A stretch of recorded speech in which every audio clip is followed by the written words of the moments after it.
Well, hello, and welcome to The Good Congress, a Sunwater Institute production. My name is Brad Fitch, and I'll be your host through this interview series and leading experts in Congress and democracy. The goal here is to help identify what are some of the principles and practices to a good Congress, explore strategies and proposals to improve congressional operations and outcomes, and hopefully build greater trust in American democratic institutions.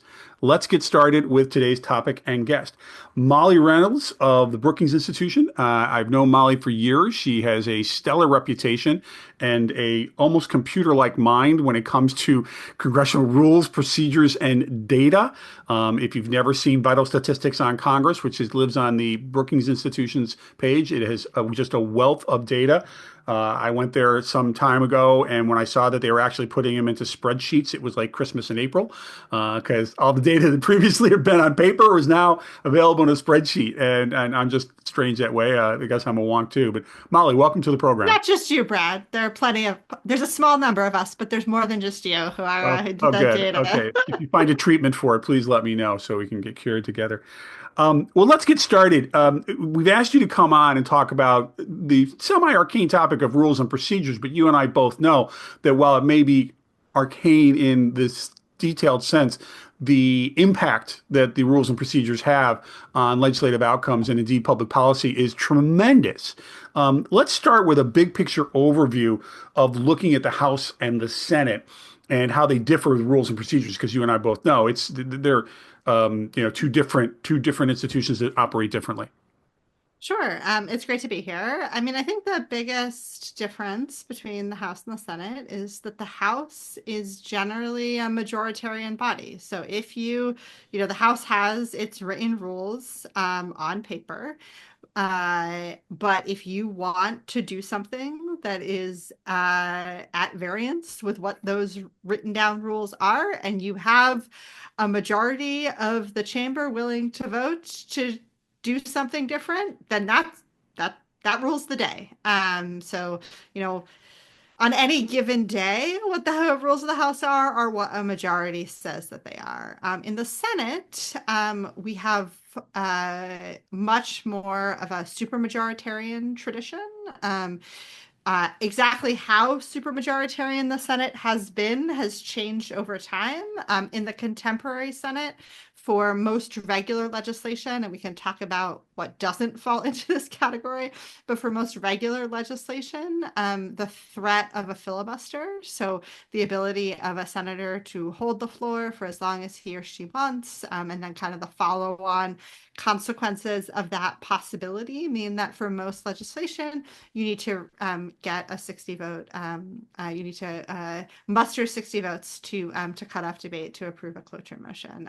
Again, there are exceptions to that. We can talk about budget reconciliation. We're recording this in the midst of a very live debate over reconciliation. It's obviously also true that in the past 12 years or so, the Senate has also reduced the cloture threshold for nominations, first to lower courts and executive branch appointments, and then also to the Supreme Court to a simple majority. So that's one really important difference. A second important difference is that in the House, technically, the full House is elected anew every 2 years. So every member of the House, or I should say, every seat in the House comes up for re-election every 2 years. And so each time the House adjourns, or excuse me, each time the House convenes for a new Congress, it has to adopt its rules anew. In practice, the vast majority of what is in the House rules in one Congress continues on into the House rules in the next Congress. But because of this dynamic in the House, there is this opportunity that's kind of built into the system every 2 years to revisit the rules of the chamber. And we've seen in a number of cases, most notably, but not exclusively, in January of 2023, when Kevin McCarthy was in a protracted set of negotiations with holdouts within the Republican conference over their support for for his speakership. That the House we see live negotiations over what the House rules are going to look like every 2 years in a way that we don't in the Senate. So the Senate is what we call a continuing body because only a third of the Senate is up for election every 2 years and two-thirds continue on. We think of the Senate's rule book as conveying from one Congress to another. And so you don't have the same built-in opportunity to change the Senate's formal rule book as you do in the House. It's also true that in the Senate's rules, if you actually want to end debate on a motion to change a standing rule of the Senate. The cloture threshold for that is even higher than it is for legislation. It's two-thirds. And Oh, so really? it's really hard, particularly in the current environment, to change the Senate's formal rules. And that's why often when we see procedural change in the Senate, it comes through sort of other means, through establishing precedents. The precedents kind of sit next to the Senate's rules alongside to interpret and fill in the gaps where the rules are silent. So you also that's another difference between the two chambers. Well, let's talk about the Senate for a second, because one of the unusual natures, either both in rules and by tradition, is the ability of one senator to hold things up. I laugh every time I see a reporter or a media outlet say that Republicans control the Senate. I've been studying the Senate for decades. Nobody controls the Senate. It's the Senate.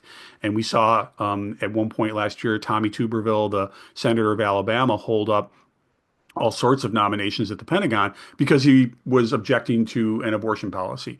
Talk a little bit about how a single senator has that kind of power, and what are the long-term impact of that on the legislative process?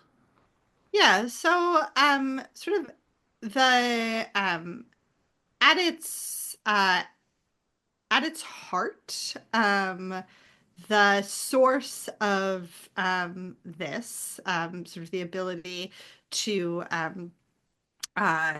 filibuster something in the Senate for kind of an individual senator to have all of this power comes from the fact the Senate's rules generally don't put any restrictions on how long the Senate can debate a particular measure. Again, there are exceptions to this, and generally, when we see particular classes of legislation carved out from the filibuster, like reconciliation bills, it's because there is actually in law a statutory limitation on how long something can be debated.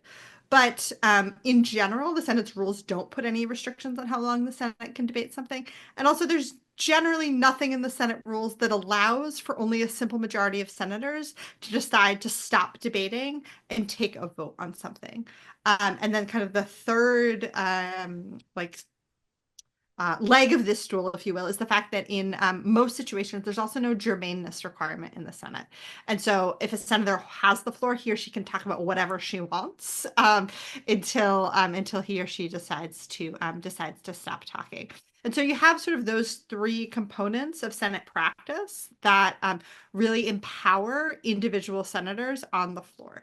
And in reality, when we say that something is being filibustered now, we don't actually mean that someone has gone to the floor and started talking and refuses to stop talking in order to prevent a vote on something.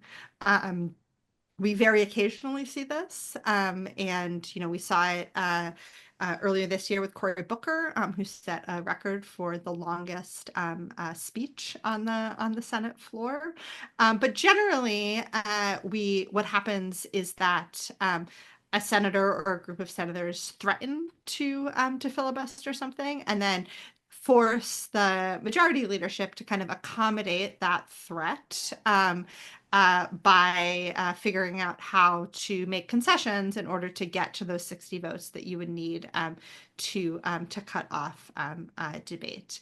The other thing that we see in some situations is that the Senate also quite routinely just decides, I was saying before that in the House you can the rules are whatever a majority say they are on any given day. In the Senate actually, in practice, very often just says, you know what, we have all these rules. A lot of them are about like how, uh, you know, uh, what how much time do we have to leave motion pending for before we can vote on it, that sort of thing. And we don't want to wait all of that time, so we're just going to temporarily set aside the rules. We call this should be asking for unanimous consent. So you'll see a senator go to the floor and say, I ask unanimous consent to do X, Y, or Z. And that means what it sounds like it means. It means that they are saying, I'm asking for the consent of all 100 other senators to let me do this thing that might technically be at odds with the rules. And often that's fine. No one objects. But sometimes you do have one single senator who will say, no, I will not consent to speeding up the clock on something. I will not consent to skipping this or this other step. And so one person who's really notorious for doing this at particularly high pressure moments is Senator Rand Paul. So over the past several years, we've had a number of like very short government lapses in government funding around an appropriations deadline because the deadline is approaching. There's not enough time to jump through all of the Senate's formal procedural hoops. And so they'd like to get unanimous consent to skip those hoops. And Rand Paul has said, no, I object. I'm going to make you run the clock, or I'm going to make you run at least some of the clock before I consent. So that's another way that we see kind of individual senators asserting their rights on the floor. Let's stick with the Senate because you've referenced the reconciliation process. Just so give people a very short history lesson. If I'm not mistaken, the reconciliation process was designed in the 1970s, in part to reform the way that Congress looked at its budget, entitlement, and spending programs. Yeah, so in 1974, Congress passed the Congressional Budget and Impoundment Control Act. And one of the things, there were a number of things that Congress was responding to in writing this law. But one of the things it was responding to was the idea that there was not sort of a feature of the congressional budget process that forced Congress to take a holistic look at revenue and spending decisions and then try to sort of set first an overall budget blueprint and then make spending choices and revenue choices in line with that blueprint. And so the original 1974 Act created a first budget resolution that was to be adopted in the spring that was meant to set out, again, high-level targets for spending and revenue. And then over the course of the late spring and summer, Congress was to write individual appropriations bills, make other legislative choices about other types of entitlement spending or revenue. And then in September, just before the new federal fiscal year began on October 1st, they would adopt a second budget resolution that was sort of responsive to things that had changed in the intervening time. And then they might, in a pretty short amount of time, need to pass some more legislative changes to bring actual law in line with that second budget resolution. So they Hence the wrote word in reconciliation. They reconcile the two bills. exactly. Yeah. The word reconciliation here comes from like the accounting use of the term, the idea that you are like reconciling accounts to one another. And they importantly, the way they were going to do this might mean that they needed to do it quickly. And they would not have a whole lot of time before the new fiscal year started. So when they provided for legislative procedures to move this kind of legislation, they put one of these debate limits on it. They said, you know, this is going to come up close to a deadline. We want to be able to move fast. We don't want this to get bogged down in the Senate. We want to make sure that it goes to the Senate quickly. So they put in a debate cap, which again has the effect of preventing a filibuster on the bill. So that's 1974.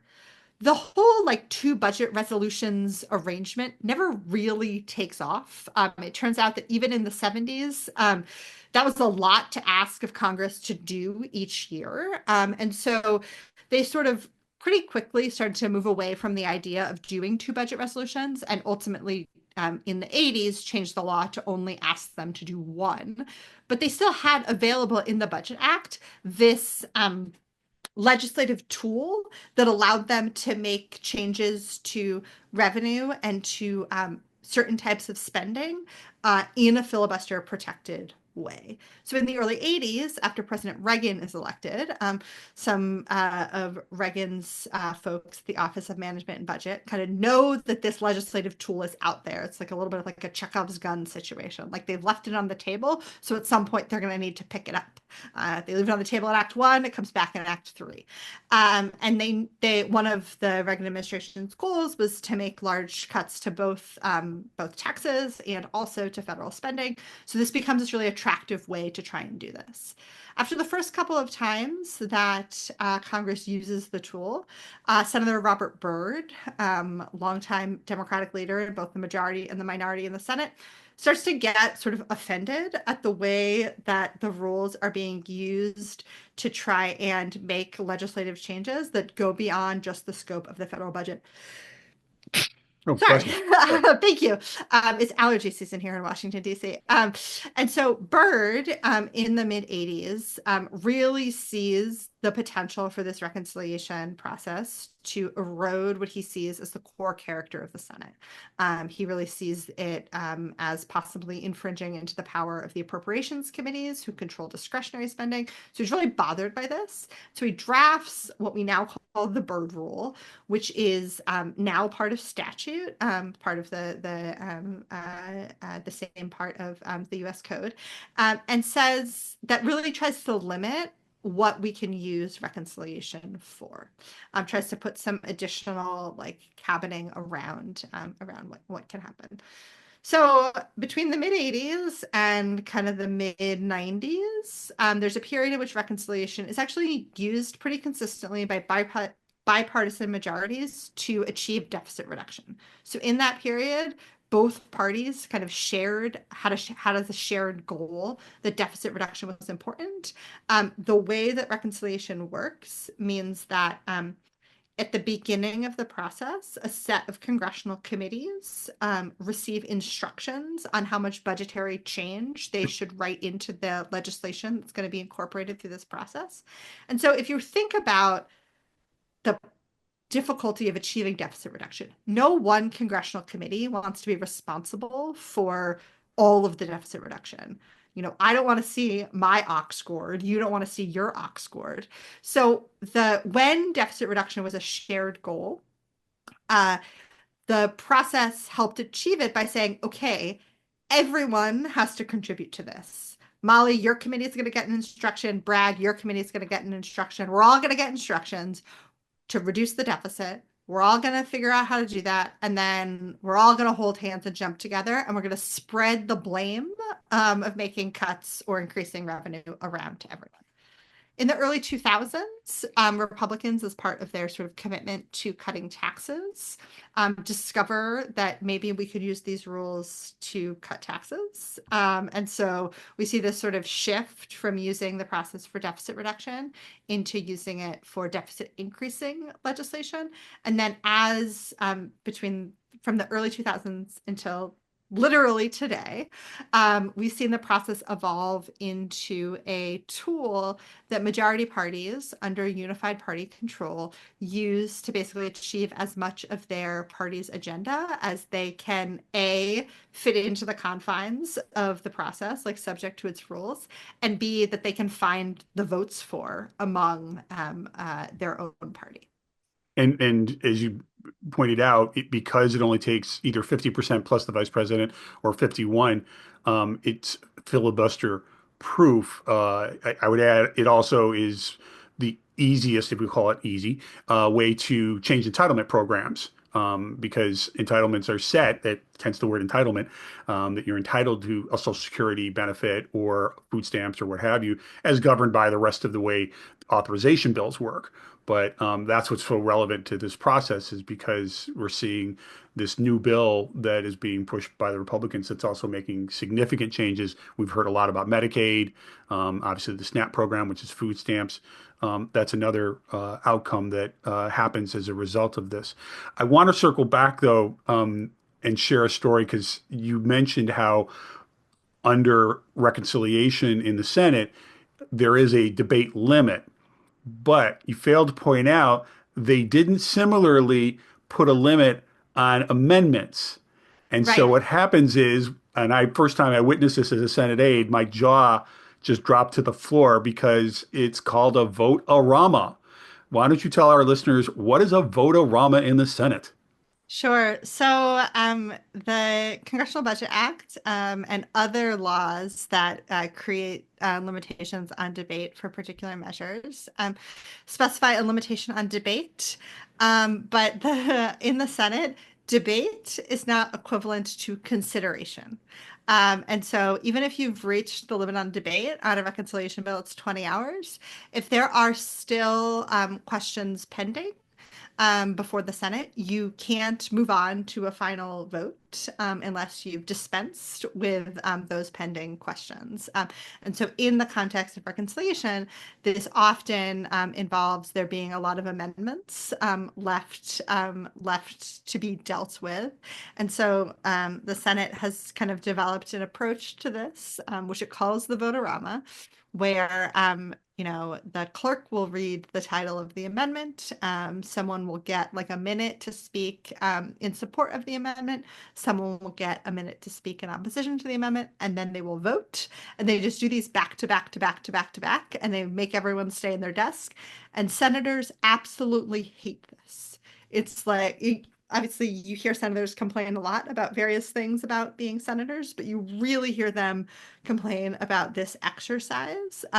Sometimes the majority structures the day for it to strategically start in the evening with the hopes that maybe no one wants to stay there all night.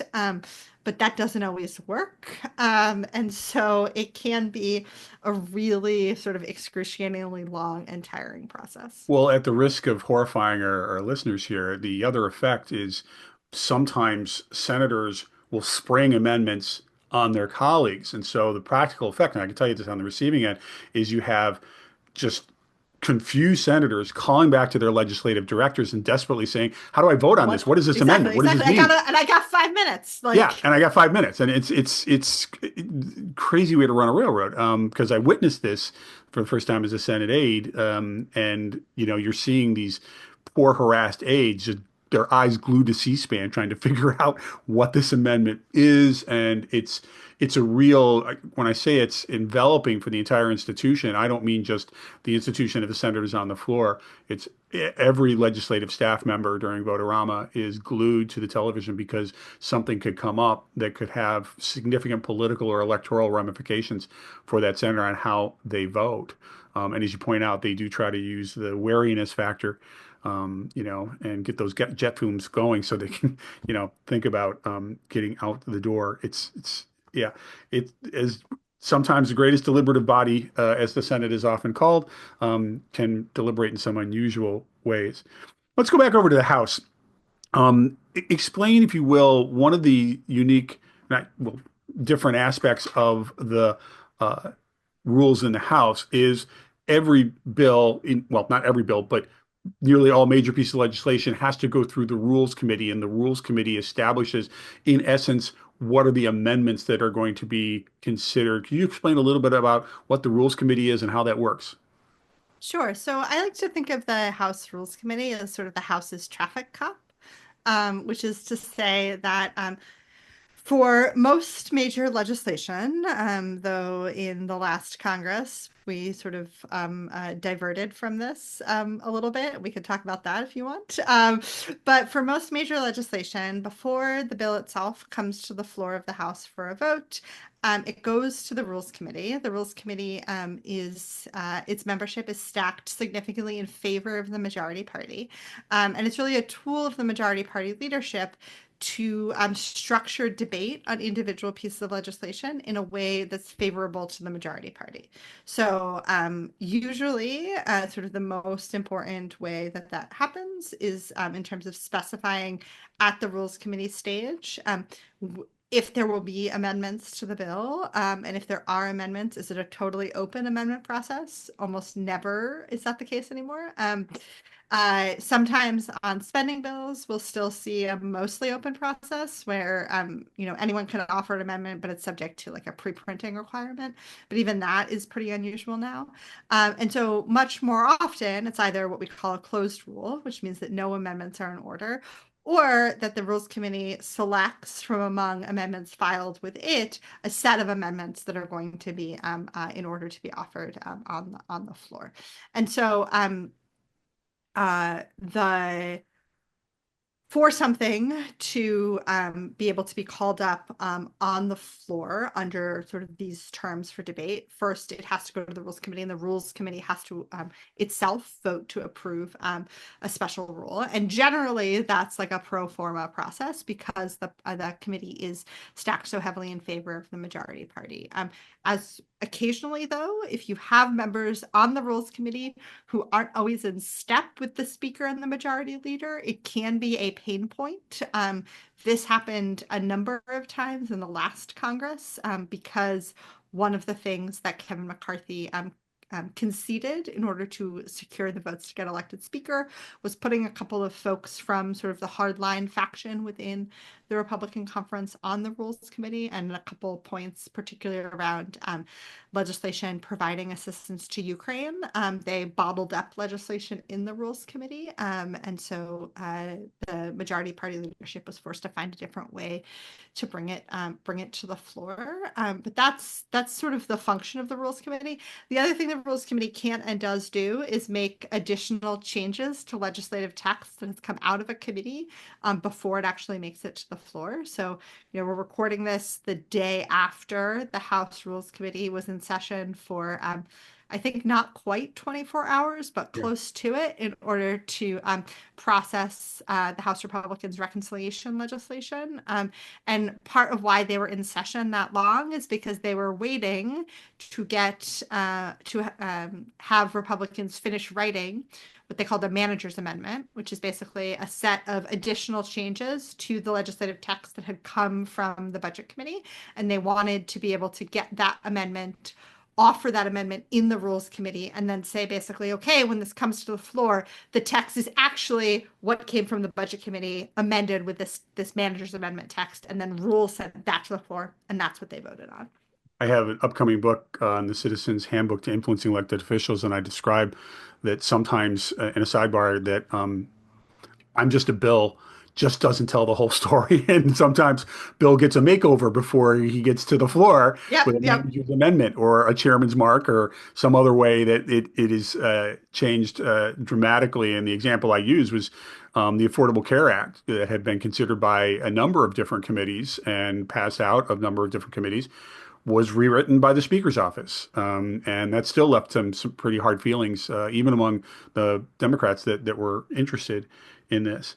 Let me change the sort of focus here from how things work now or don't work to how things should work. You've testified many times before the Congress on the topic of congressional reform and procedural reform. What are some of the ways that Congress, in your opinion, could improve the rules and procedures to be a more effective institution? Yeah, so I think there's a couple things that I think about a lot in this context. The first of which is that the rules are important, but the rules aren't magic. They don't force agreement where underlying agreement doesn't exist. And again, we see this a lot in the reconciliation context. Like the reconciliation rules are powerful because they protect certain legislation from a filibuster in the Senate. But the existence of that rule isn't going to force Republicans or Democrats in the Senate who are trying to move a reconciliation bill on a party line basis.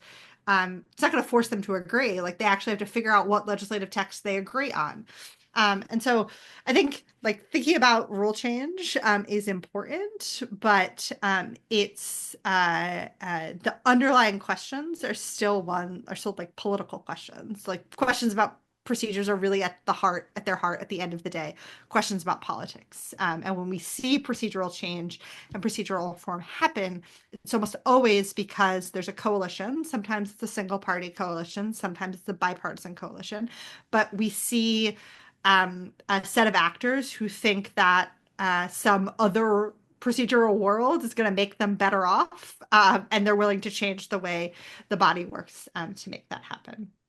But when I think about kind of general principles for procedural reform, I often think about what are ways that we can use rules and procedures to better align the way the chambers work with the political incentives that members Hmm. face? And so, because at the end of the day, again, like these questions are ultimately questions about politics and power, even if we talk about them in the language of rules. And so, one of the things that I've thought a lot about is, for instance, are there ways in either the House or the Senate for, say, legislation that is reported out of committee on a bipartisan basis, maybe like a very bipartisan basis? Is there a way to get that legislation sort of a smoother procedural path to the floor? Maybe each committee gets one of these bills per Congress, per session. And what that would do is that would say, okay, committees, if you can do this on a bipartisan basis, if you put in the work to reach agreement, if you do the hard legislating work, we're going to reward you by giving you floor time to take up your idea. Because something that we hear a lot from committee chairmen and members of committees about why the committee system has sort of fallen apart is because they have no reason to believe that what they work on will definitely make it onto the floor in the current environment. So why put in the hard work on the front end if you're not going to get a reward on the back end? And so that's kind of what I mean when I say, are there kind of procedural tweaks? In this case, it might be like a protected path to the floor for certain kinds of legislation. And again, in the Senate, we're not necessarily talking about eliminating the filibuster, but we're talking about this. So that this legislation could still be filibustered once it makes it to the floor in the Senate.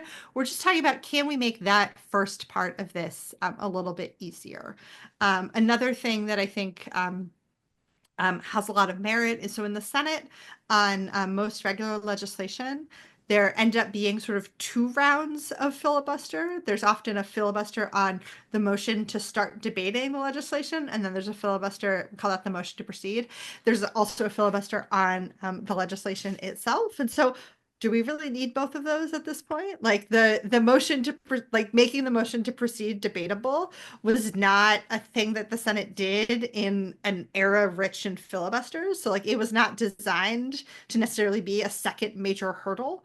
And so do we eliminate the filibuster on the motion to proceed? You can still filibuster the bill itself, but do we make it a little bit easier to start the process? That sort of thing. I love both of those ideas. Going back to the committee idea, I for years have felt that, you know, the power shift from committees to the leadership is not a good thing. I read an article written by Congressman David Price of North Carolina, who also has the virtue or curse of being a political scientist. I And think it's a virtue. it's a virtue. Okay. And he wrote an article years ago as an appropriator, pointing out how the power had shifted under both Democrats and Republicans. He was an equal opportunity critic and pointed out that this was not a good thing. Now, we both know that there was a time, for example, during the reign of John Dingell at Energy and Commerce, you know, he famously in his front office had a picture of the planet Earth right behind the receptionist desk, and two words underneath that photograph are jurisdiction. And you know, they used to say if it wasn't a tax or a tank, it went to Big John at Energy and Commerce. I don't think we're talking about moving it back to that kind of era where literally the chairman of the Energy and Commerce Committee was on some levels more powerful than the speaker. But I agree with you, and I think that's a wonderful. Members don't feel invested in their committees and the legislation that's coming through their committees. They're not going to be invested in the eventual outcomes, and they're just not going to be invested in the entire process. And taking power away from rank and file members this way, I would agree, is not been a healthy thing for the United States Congress. Um, and I think many people agree. Another idea I want to throw at you, I'm sorry to surprise you with this, but one of the reform ideas that's been put out by our mutual friend, Mark Strand, formerly of the Congressional Institute, is that appropriators often will say offer amendments, change public policy by simply their spending. And we don't have any authorization. There's never been any authorization. There's been no committee. I think he points out that the Department on Homeland Security hasn't gone up for reauthorization for over a decade. And one of his ideas is that you can't have an appropriations without an accompanying authorization bill because the authorization process is more rigorous and provides for a public debate on a topic and offers the opportunity for both the public and the Congress to vet an idea in a much more robust way. What are your thoughts on that? Yeah, so that idea I've actually heard paired with my idea, which isn't unique to me, but the one that I articulated about committees, which is that one version of that sort of protected path to the floor idea would be to either require or encourage committees to use that bill as an authorization. So if you are the Homeland Security Committee and you haven't authorized DHS, maybe there's an encouragement or perhaps a requirement that you use your protected path bill for an authorization. So I actually think those things could tie together really nicely. Great. Well, we've come at our time. Molly Reynolds, Brookings, thank you very much for being on the podcast, The Good Congress, and thank you for all the work you've been doing to help reform and improve our democratic institutions. It's my pleasure.